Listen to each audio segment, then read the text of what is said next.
Ashama harka fuune maatiiwwan Siinqee Miidiyaa akkam jirtu? Har'a mata duree ijoo jaarraa itti argamnu isinii qopheessinee jirra.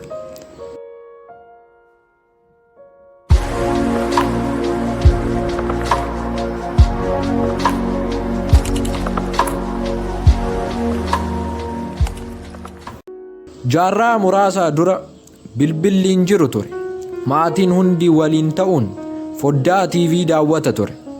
Isa dura immoo namuu raadiyoo gurmiin ta'ee dhaggeeffata ture. Dur ammoo abiddatti naanna'anii isa ho'ifachaa taa'u ture. Amma garuu hunduu addunyaa ofii isaa keessa jira. Namuu bilbila isaa irra oola.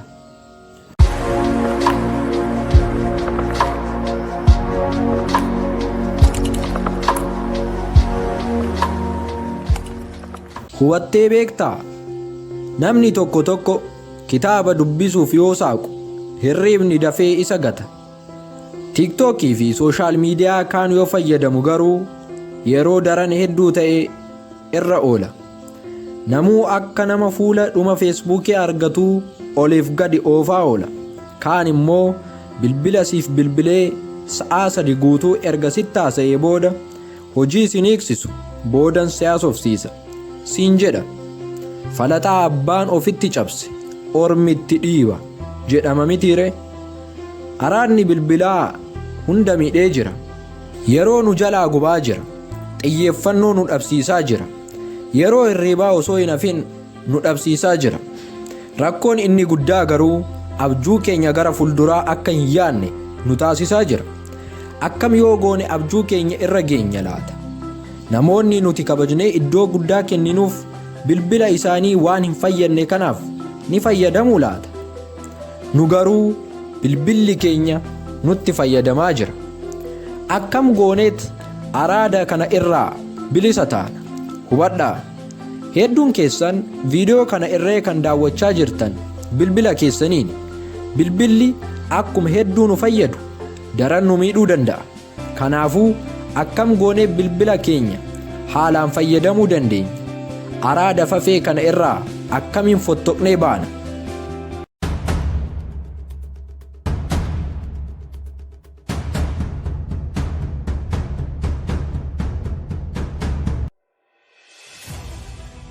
Inni jalqabaa sababa kee beeki. Waan tokko dhaabuu keetiin dura waan sana maaliif akka dhaabdu beeki. Maaliif? Kana ta'uu baannaan murteen kee murtee torban irra hin tarre ta'a.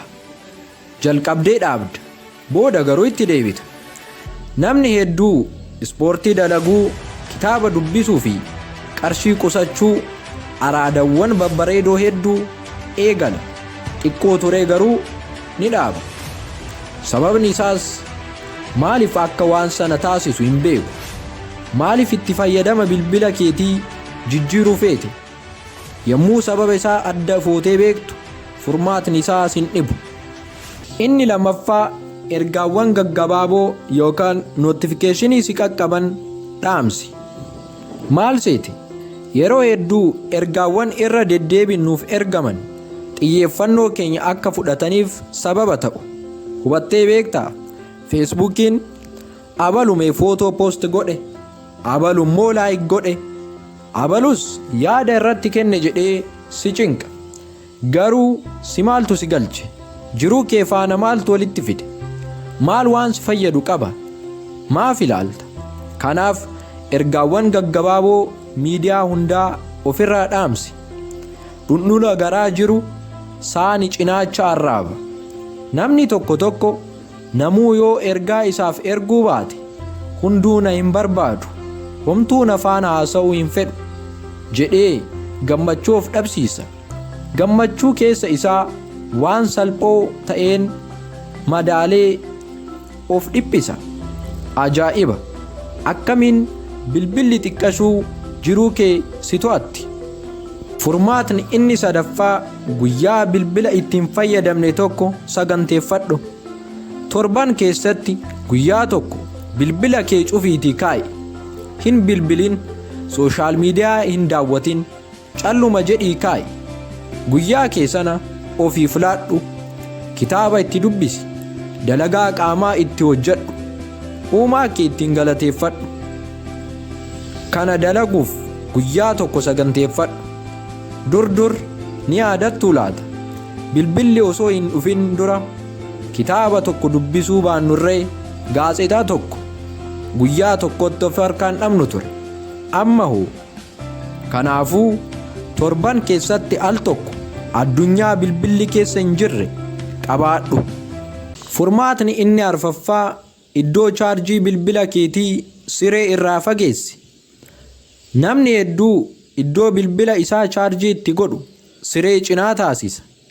Na'amani kana goonaan kan guyyaa osoo si dinquu halkan taa'aa bulta. Kanaaf bakka isaa ofirraa fageessi.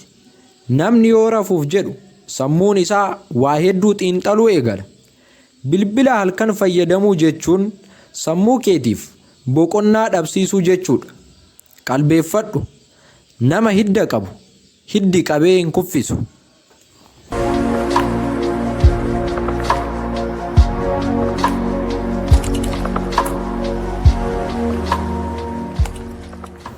Furmaatni inni shanaffaa yoo bilbila kee fayyadamtu onnee kee irraa haa ta'u. Yeroo bilbila fayyadamuun si barbaachisetti yeroo kenniifiitii xiyyeeffannoon fayyadami. Yommus yeroo baay'ee fayyadamuu dhaabda. Namni baay'ee garuu bilbila isaa banee siree irra ciisee foddaa TV isaa saaqee inumatti waan nyaatuuf bira kaa'ee bilbila fayyadama. Kana taanaan immoo gonkumatti yaada keenya sassaabuu hin dandeenyu.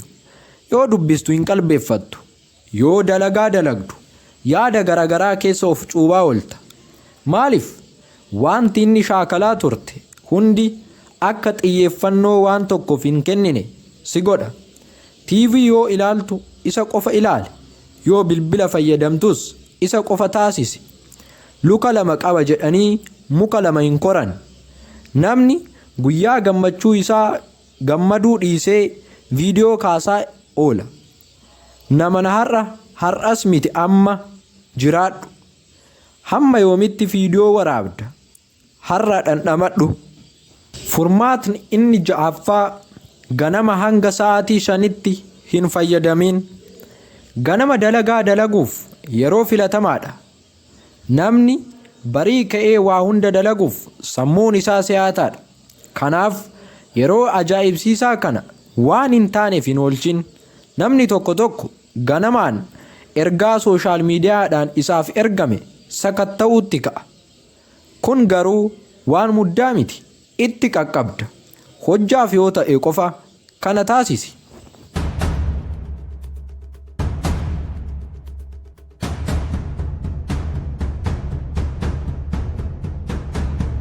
Inni dhumaa jijjiirama irra jirtu hubadhu. Ilmi namaa uumama isaatiin wanta dafee isaa bu'aa hin buusne itti fufsiisuu hin fedhu. Ilaa maal seeti? Yommuu araada bilbila daran fayyadamuuf dhaabuu murteessite bu'aa maalii akka argatte xiinxali. Jijjiiramni ati argatte maali? Yeroo kee qusattee ta'a. Kitaaba dubbisuuf yeroo argatteetta ta'a. Amantaa keef dursa laatteetta ta'a. Kun hundi jijjiirama muraasa ati argatteedha. Kanaaf jijjiirama kee shallaguu eegali.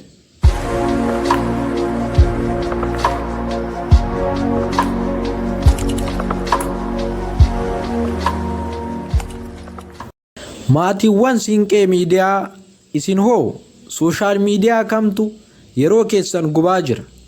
Murtee isinii tarreessine keessaa hoo kan fayyadamuuf feetan laata? Komantii jalatti nuuf katabaa. Waan nu faana turtaniif galanni keenya galata deemsa nagaati. Horaa bulaa.